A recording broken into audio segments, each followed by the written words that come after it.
जय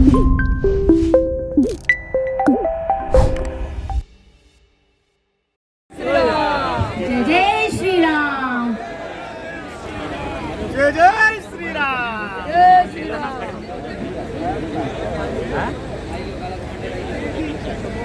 अरे भाई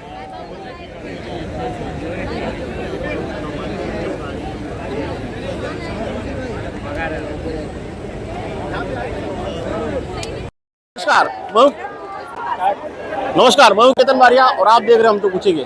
दर्शकों, आज मैं मौजूद हूँ इसके शो के ग्राउंड पर, जहां पर जो है मायावती की एक महाजन सभा आयोजित की गई है। और इस सभा में उत्तर प्रदेश के लोकप्रिय मुख्यमंत्री योगी आदित्यनाथ ने अपनी उपस्थिति दर्शाई है। और इस सभा में जो कांग्रेस पर जम के बरसे, आप मेरे पीछे देख सकते हो कि कई संख्या में जो है यहाँ पर हजारों की संख्या में लोग यहाँ पर उपस्थित है, सिर्फ और सिर्फ योगी आदित्यनाथ को सुनने के लिए। और पूरा ये ग्राउंड जो है जैसे योगी आदित्यनाथ आए, श्री राम के नारे से गूंज उठा। और लोगों को इतना खुश और हर्षित देखकर योगी आदित्यनाथ ने भी उनको निराश नहीं किया और कांग्रेस पर जम के बरसे और जनता से अपील की कि देश को सुरक्षित रखना है तो महायुति के उम्मीदवार को ही मतदान कीजिए। आइए आपको ले चलते मंच पर, जहां पर योगी आदित्यनाथ ने मंच को संबोधित किया है। योगी योगी योगी योगी योगी योगी योगी आदरणीय श्री अमरजीत मिश्रा जी, कृपाशंकर सिंह जी, जय जय श्री राम।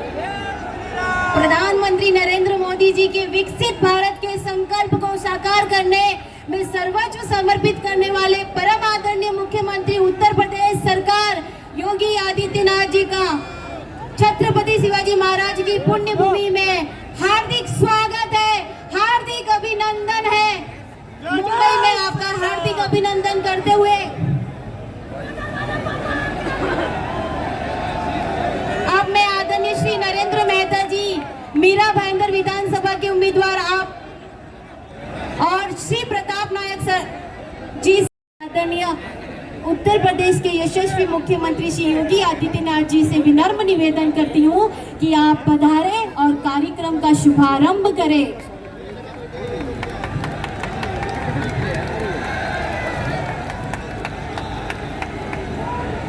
जय जय श्री राम। बोलो छत्रपति शिवाजी महाराज की। मैं आपकी वैचारिक दृढ़ता हिमालय की अटल ऊंचाई को दर्शाती है। अरे भाई, आपका निर्मल व्यक्तित्व जनता की पवित्रता की याद दिलाता है।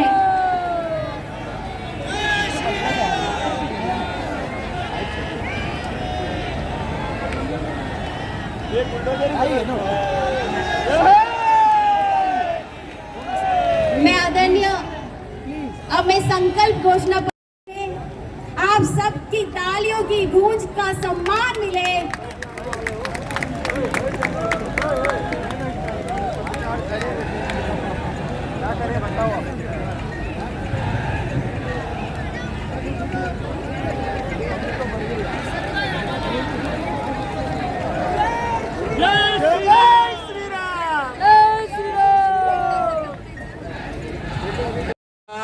माता की, छत्रपति शिवाजी महाराज की, छत्रपति शिवाजी महाराज की। वंदे वंदे वंदे। मंच पर उपस्थित भारतीय जनता पार्टी के जिला के अध्यक्ष श्री किशोर शर्मा जी, उप महापौर श्री हंसमुख गहलोत, छत्रपति शिवाजी महाराज के हिंदवी स्वराज की धरा अटक से कटक तक एक राष्ट्र की परिकल्पना देने वाले पेशवा बाजीराव की पावन धरा स्वराज मेरा जन्मसिद्ध अधिकार है, गणनायक से लोकनायक बनने की यह पावन धरा, जिन्होंने तिलक को लोकनायक बनाया, देश के प्रथम स्वातंत्र समर को 1857 के प्रथम स्वातंत्र समर को देश का आजादी का स्वतंत्रता समर बनाने वाले वीर सावरकर और एक विधान के माध्यम से सब समान की संकल्पना को साकार करने वाले डॉक्टर बाबा साहब भीमराव अंबेडकर की इस पावन धरा महाराष्ट्र की धरा को नमन करते हुए मैं आप सबका हृदय से अभिनंदन करता हूं। बहन और भाइयों, मैं कल भी महाराष्ट्र में चुनाव प्रचार में था। आज प्रातःकालीन सत्र में भी मैं महाराष्ट्र के अंदर ही नागपुर और उसके आसपास के क्षेत्र में चुनावी रैलियों में था। आज मुझे मां मुंबा देवी की इस पावन धरा मुंबई के अंदर मीरा मयंदर थाने उल्लासनगर की जनता को संबोधित करने का अवसर प्राप्त हो रहा है। चुनाव चल रहे हैं।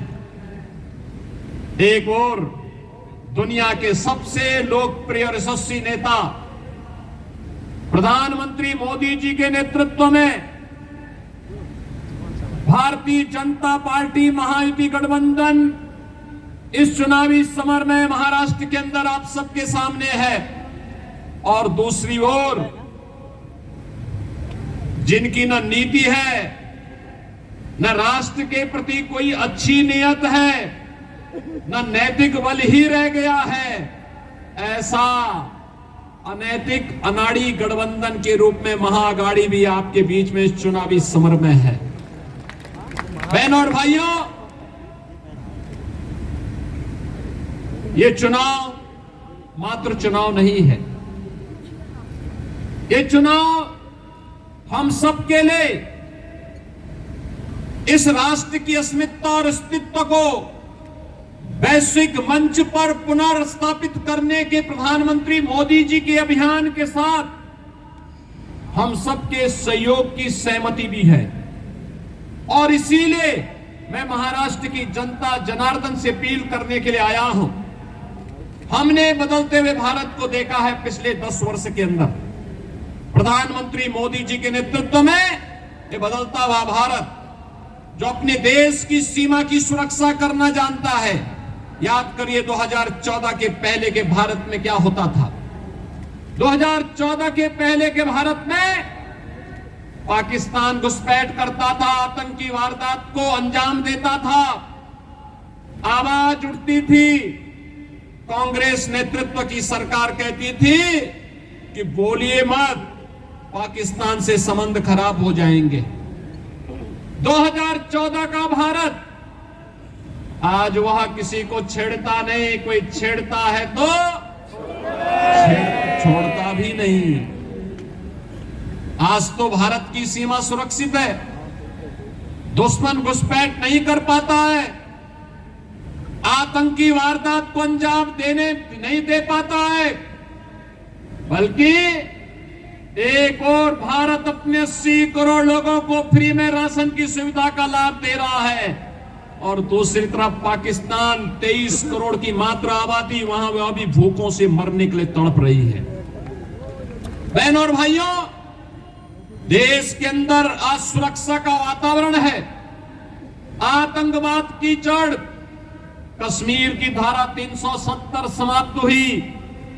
कांग्रेस अभी फड़क रही है कि इसको फिर से लागू किया जाए, लेकिन प्रधानमंत्री मोदी जी ने कह दिया है कि कांग्रेस की 4 पुस्त भी कश्मीर में धारा 370 को फिर से लागू नहीं कर सकते।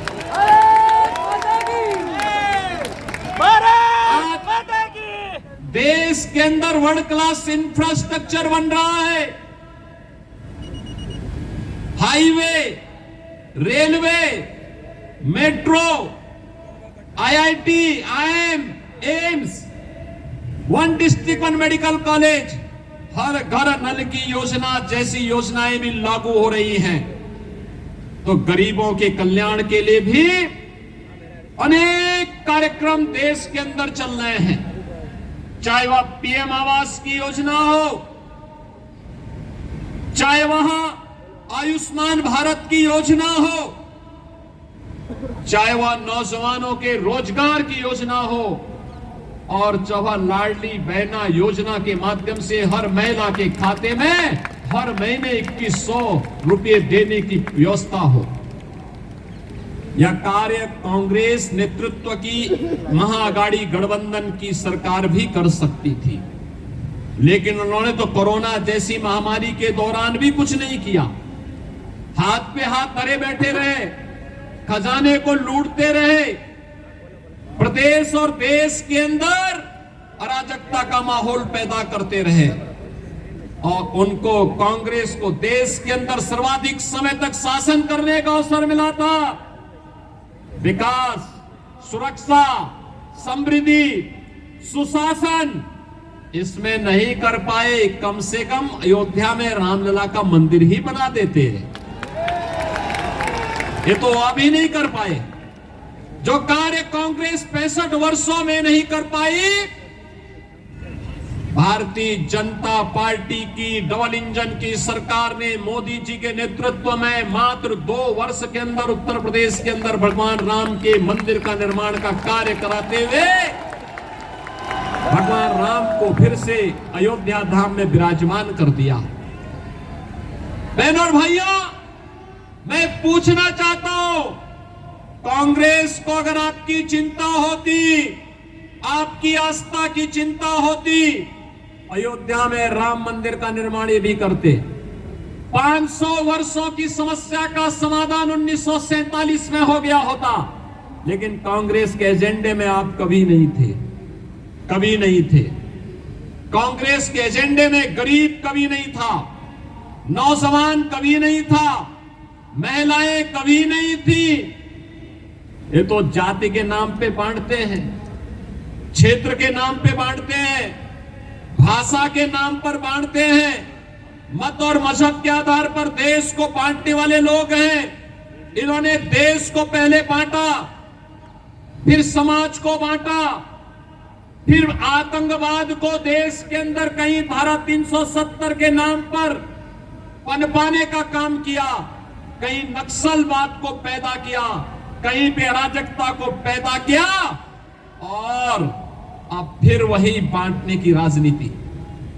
बहनों और भाइयों, मैं बार बार एक बात कहता हूं, इस देश का इतिहास गवाह है, बटे थे तो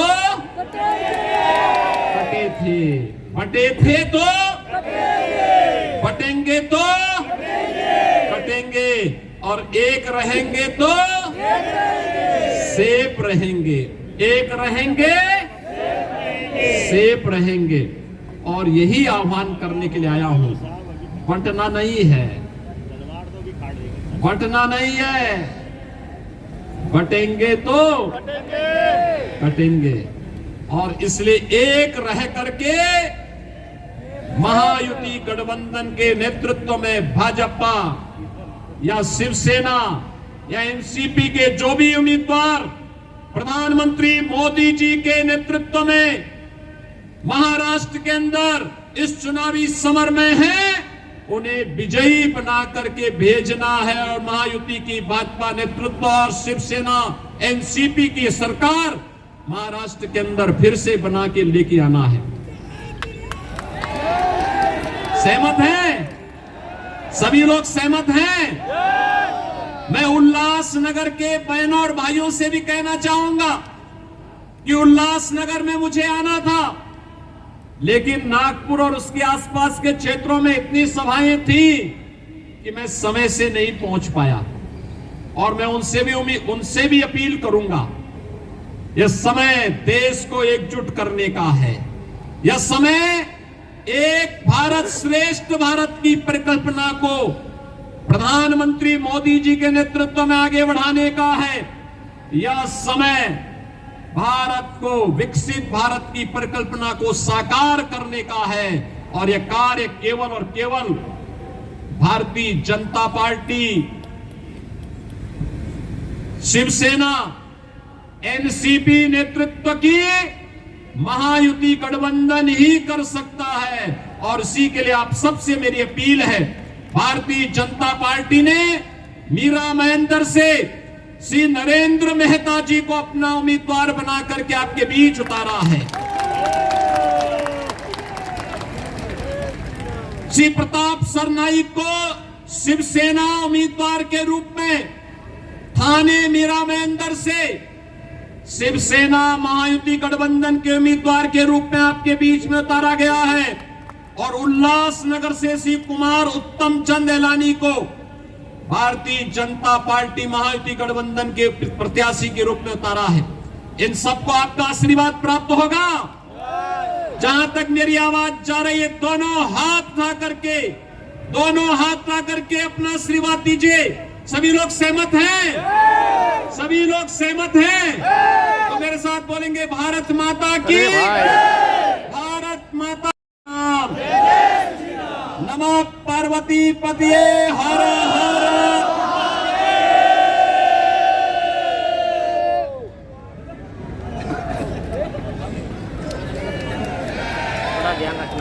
हाँ हाँ ध्यान रखना, ये लोग भी आगे पीछे हो रहे क्या।